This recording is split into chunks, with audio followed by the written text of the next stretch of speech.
बिस्मिल्लाहिर्रहमानिर्रहीम।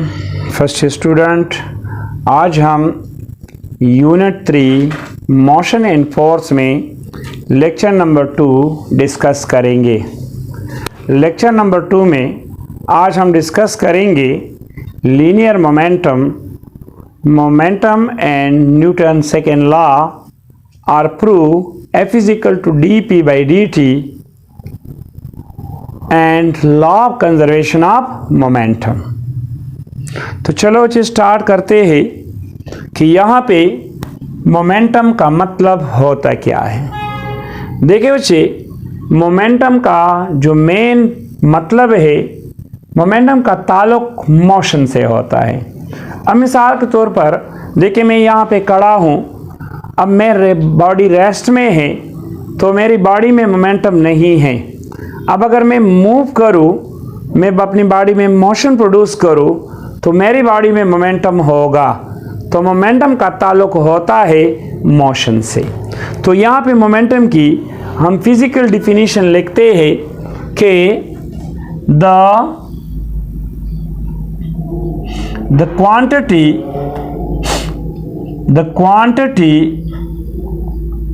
of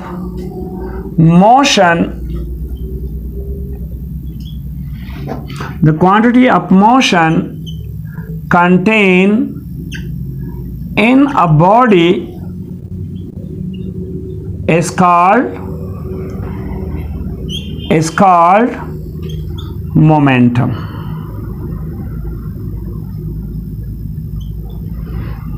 और momentum को हम इस तरह भी डिफाइन कर सकते हैं कि it is the product of mass and velocity. It is the product of mass and velocity. तो यहाँ पे मास का मतलब होता है the quantity of motion contain in a body is called मास। अब यहाँ पे the quantity of matter contain in a body is called what? Mass. Velocity का मतलब होता है rate of change of displacement. अब अगर हम यहाँ पे देखें तो मास स्केलर है, लेकिन वेलोसिटी क्या है? वेक्टर। अब मैथमेटिकली देखिए, मोमेंटम को हम रिप्रेजेंट करते हैं P से। किसे? P से। और ये बराबर होता है mv। अब यहाँ पे वेलोसिटी वेक्टर है, सो मास स्केलर, लेकिन मोमेंटम क्या है? मोमेंटम वेक्टर है। So it means that momentum is a vector quantity. So direction of velocity is in the direction of momentum. अब यूनिट को अगर हम डिस्कस करें, यूनिट ऑफ मोमेंटम, तो P is equal to mv। अब यहाँ पे मास का यूनिट है किलोग्राम और वेलोसिटी का यूनिट होता है मीटर सेकेंड। सो अगर हम यहाँ पे डायमेंशन को रिप्रेजेंट करें, डायमेंशन ऑफ मोमेंटम, तो यहाँ देखिए किलोग्राम यूनिट है मास का, मीटर यूनिट है लेंथ का, और सेकेंड है टाइम का। तो हम यहाँ पे लिख सकेंगे कि ml t-1 under the square bracket, that is the dimension of momentum. But sometime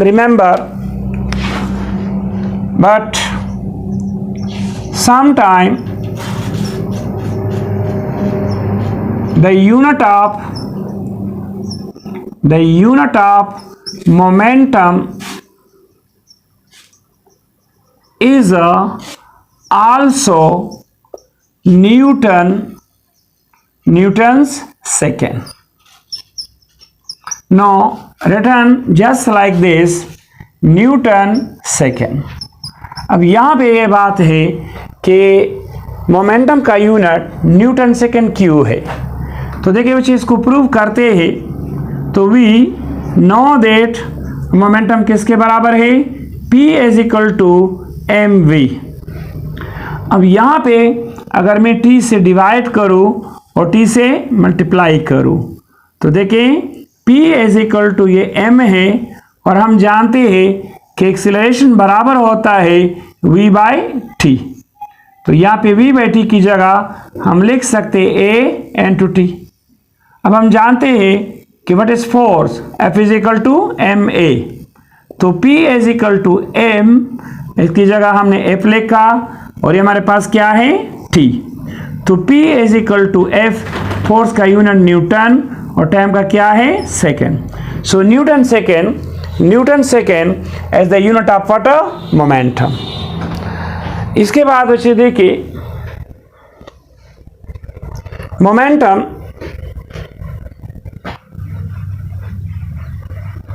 and Newton's second law in term of momentum और prove that, ये बहुत ज़रूरी है। देखिए यहाँ पे है बच्चे कि momentum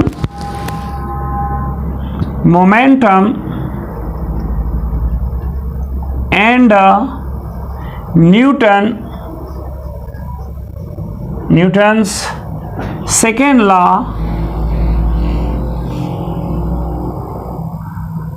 momentum and Newton's second law in terms of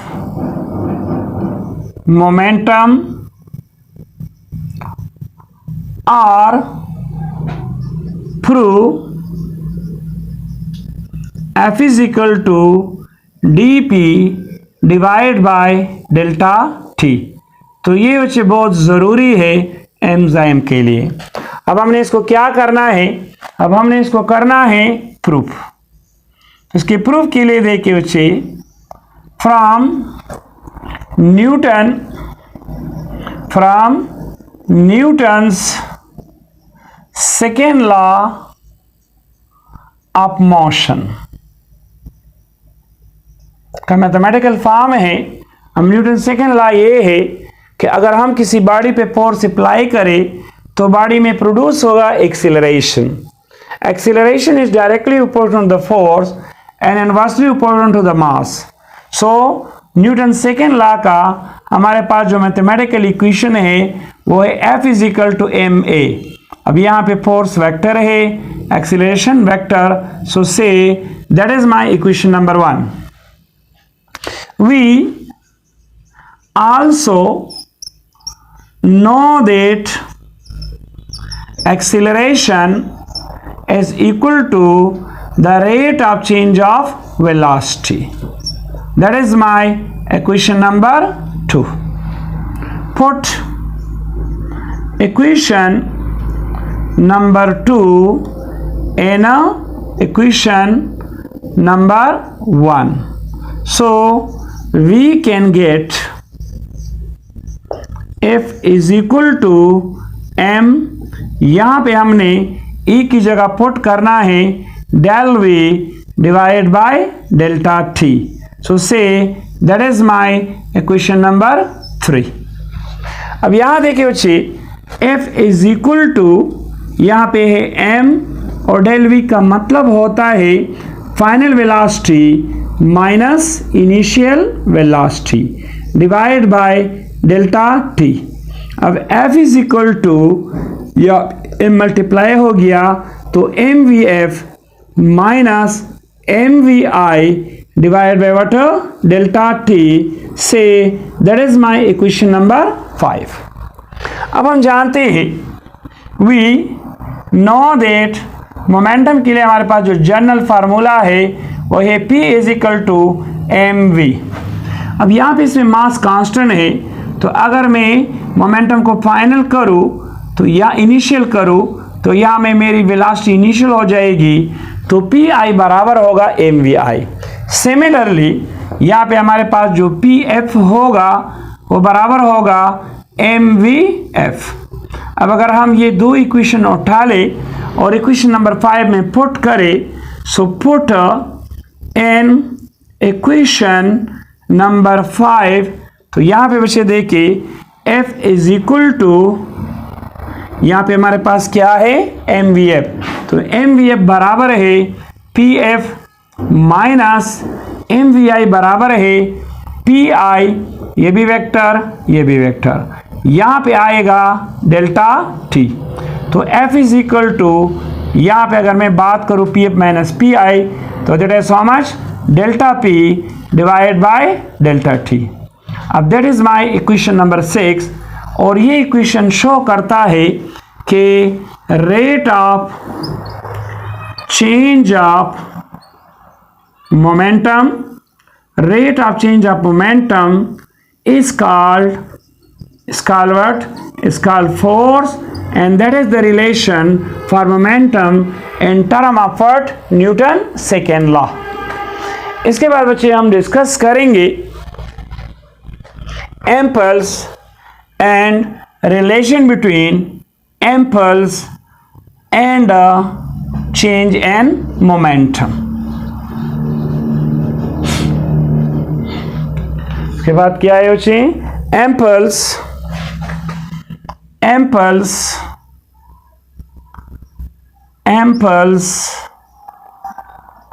and relation between impulse को हम रिप्रेजेंट करते हैं J से, and change in momentum इसको हमने क्या करना है? प्रूफ करना है। तो देखिए बच्चे, सबसे पहले what do you mean by impulse? Impulse का मतलब क्या होता है? इम्पल्स का मतलब है कि व्हेन वी, इम्पल्स को हम इस तरह डिफाइन कर सकते हैं, इसके definition, when we apply a very large force for a body in a very short time,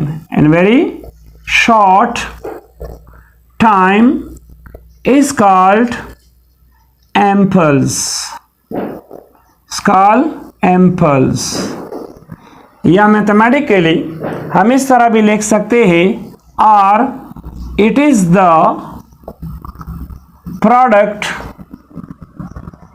product of average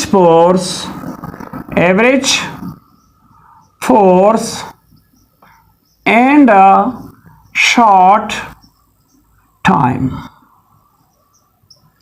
अब मैथमेटिकली इम्पल्स को हम लिख सकते हैं, मैथमेटिकली इम्पल्स को हम रिप्रेजेंट करते हैं J से, and that is equal to F multiply short duration of time। अब impulse हमारे पास क्या है?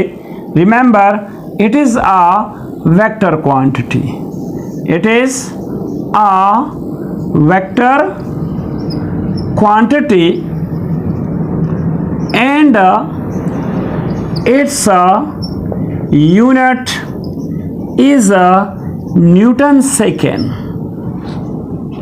सो अगर हम इम्पल्स की डायमेंशन की बात करें, so dimension of impulse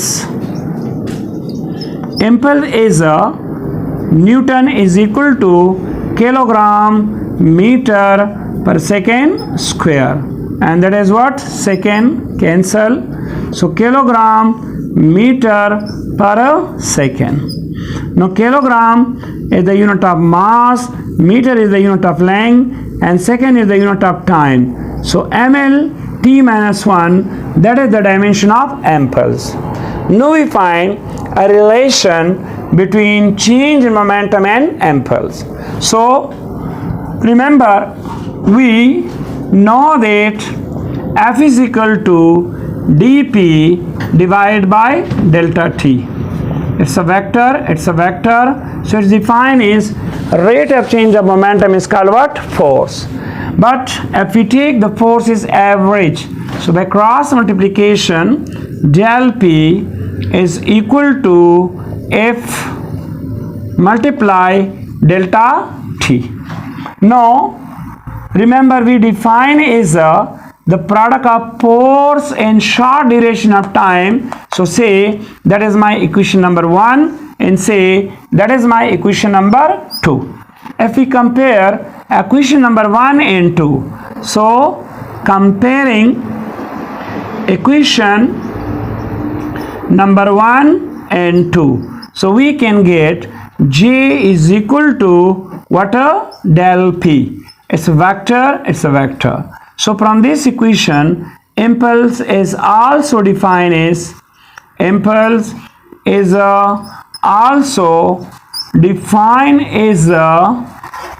the change in momentum. What? The change in momentum is called what? Impulse. Now इसके बाद हम डिस्कस करेंगे law of conservation of momentum, and that's one and the last one. So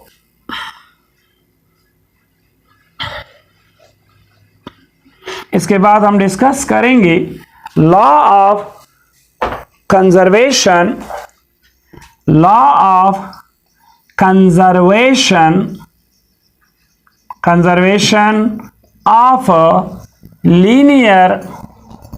linear momentum.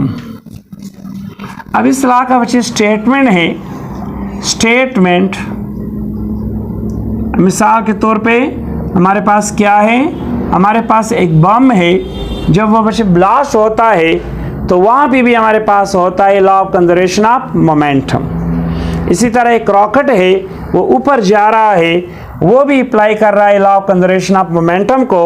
तो law of conservation का statement ये है कि इन isolated system, in what? In isolated system. What do you mean by isolated system? Isolated system का मतलब है कि when external forces acting on a body must be equal to what? Equal to 0. So in isolated system such that अगर हम लिख ले तो हम लिख सकते हैं कि external force is equal to what? 0. So in isolated system, the total momentum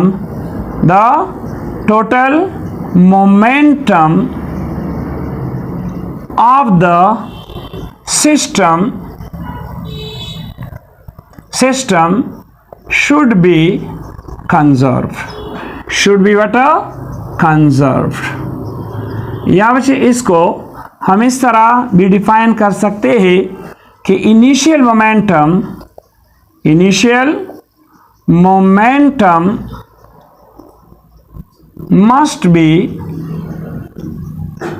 must be equal to the final momentum. अब इस दोनों को हमने प्रूव करना है. तो प्रूफ के लिए बच्चे हमारे पास ये है प्रूफ. अब इसका प्रूफ है from momentum in Newton second law from equation. which हमारे पास इक्वेशन है F is equal to dp divided by delta t. और ये रिलेशन शो करता है कि rate of change of momentum is called force. लेकिन अगर हम यहाँ पे कंडीशन लगा ले, कंडीशन है कि if system is isolated means अलग तलग. So then external forces क्या होंगे? 0. तो ये रिलेशन मैं लिख सकूंगा कि external forces equal to 0 is equal to del P divided by delta T. तो इसका मतलब ये हुआ कि 0 is equal to del P divided by delta T. अब यहाँ पे ये देखिए, अगर हम इसको मल्टीप्लाई करें बोथ साइड डेल्टा टी पे तो हमारे पास आ जाएगा कि del P is equal to what, 0। अब ये है बच्चे change in momentum. Change in momentum का मतलब होता है final momentum minus initial momentum. So is equal to what, 0।